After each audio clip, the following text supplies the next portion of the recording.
Hey yo, it's Gluck, and today I'm gonna give you a speed run on how to write wicked chords, bro.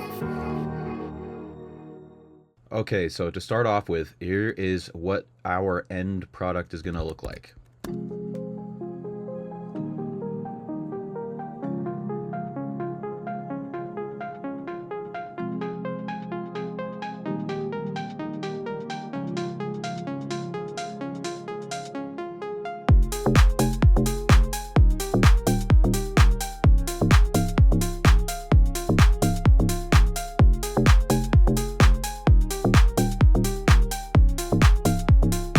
No more sneak peeks. So when it comes to writing chords, the first thing we're going to need to do is pick a key signature. I'm going to go ahead and choose F minor for this example here. And the first chord I'm going to write is going to be an F minor chord. The easiest way to write this would be to start by writing F. Then I'm going to copy and paste this note, and I'm going to go up to the third scale degree. So this is the first, this is the second, and this is the third.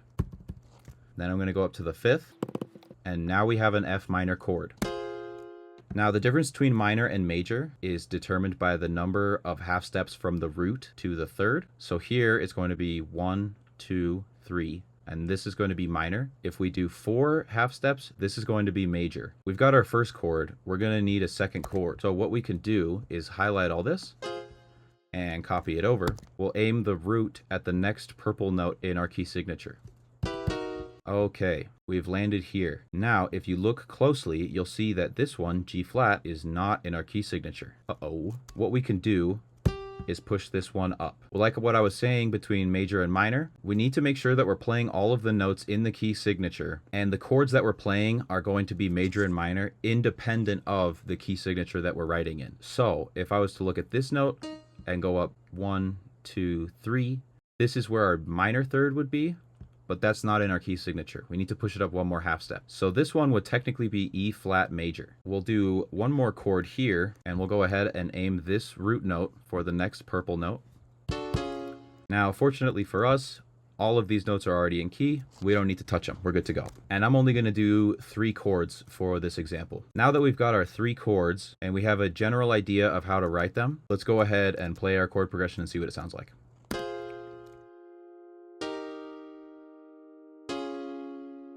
It certainly sounds like music, but if you ask me, it's not that interesting if you were to listen to this over and over and over again. What we can do to beef this up, we'll go ahead and take our root notes, so this one, and this one, copy and paste them in place, and then go down an octave.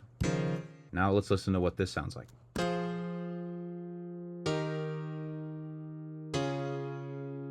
It sounds a bit more interesting. They sound a bit more fleshed out now. What we can also do is take the fifths here, push them down as well. So now we have just our root and our fifth in the bottom.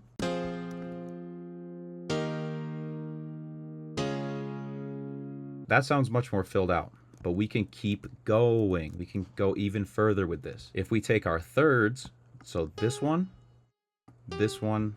and this one, we'll go ahead and copy and paste them and go up an octave. And let's hear what this sounds like now.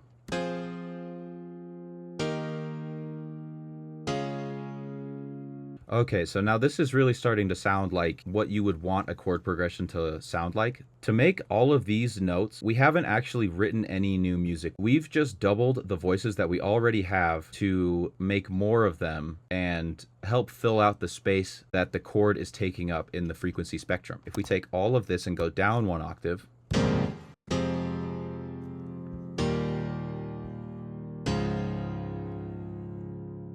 these chords are starting to sound much, much richer. Now that we have somewhat of a practical understanding as to how to write chords, we can take a look at chords a little bit deeper and understand what each part is doing. When I teach new producers about writing chords, I like to think of it like a sandwich. The buns, or the bread, we have the tonic and the fifth. I compare these to the bread of a sandwich because without the bread, you don't have a sandwich. It's critical to the structure of the sandwich. Here is a C major chord, right? And these purple arrows are pointing to this one, which is the root or the tonic or the first, depending on what you want to call it. Those are all the same. And the other note it's pointing at is the fifth. Now then, if we go back in here and listen to what that actually sounds like, I'll go ahead and turn off all these other notes.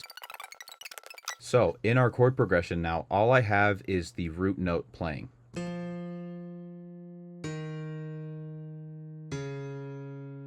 Right, so this is the most basic flavor of the chord. The fifth, the reason why I compare this to the bread is because it doesn't really change the feeling of the chord that much. It helps supplement the sound of the root note. So if I go in here and I turn on all of the fifths, let's listen to all of the fifths now.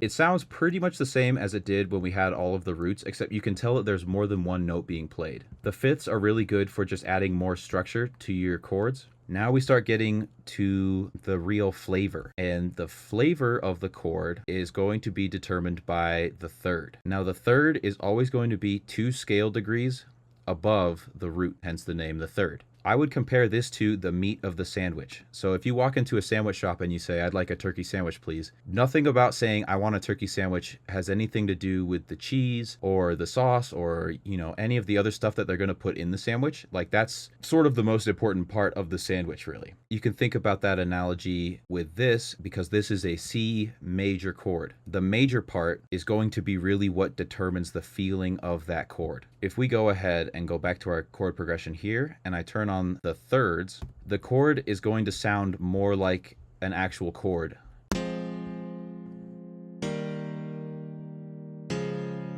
That's what's really making it sound like an actual chord progression.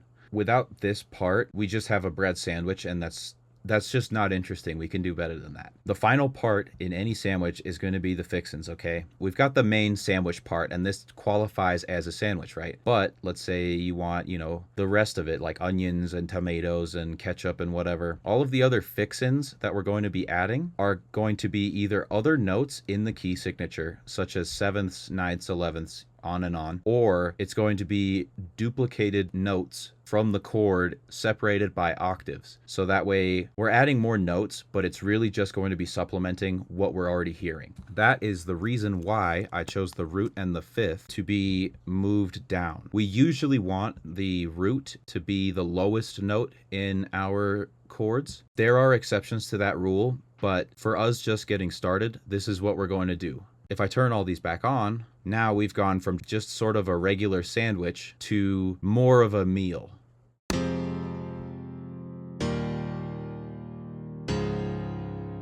We could add these on top, and I like to, because it's really just going to emphasize the harmonics of the chord. The main point of this video is I want to show why it's important to understand the chords that you're playing in a song, because now that we've done this work, we have an outline for the rest of the song that we can use, and we don't have to pick anything other than the instruments it's being played on. We'll start by having our little drum loop.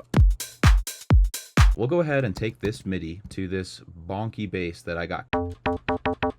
We now have our bass line. We want our bass to stay really simple. We're going to take all these other notes and turn them off. You can turn off notes by pressing 0 on the keyboard, and then they'll turn gray like this, and they won't actually play, but you don't need to like rewrite them in later on. It's mainly just really helpful to have them there for reference. We can add some rhythm to them. Here is our bass line now that we've written out of the chords that we wrote.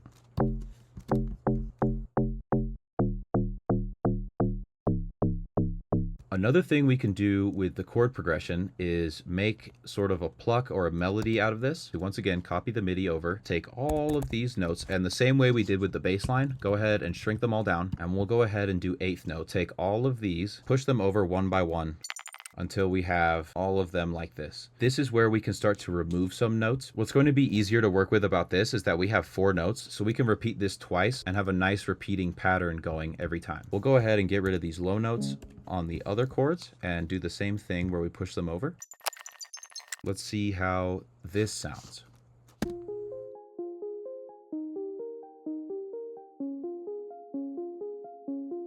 Yeah, so that's starting to sound pretty nice. All we had to do was write one chord progression, and now we've got our bass line, we've got a nice atmosphere going on. What we can do next is pick a different instrument for this MIDI clip, and we can start to piece together the full song. So I've chosen this nice pad. We'll just go ahead and slap that here. Here is the full little song that we've written.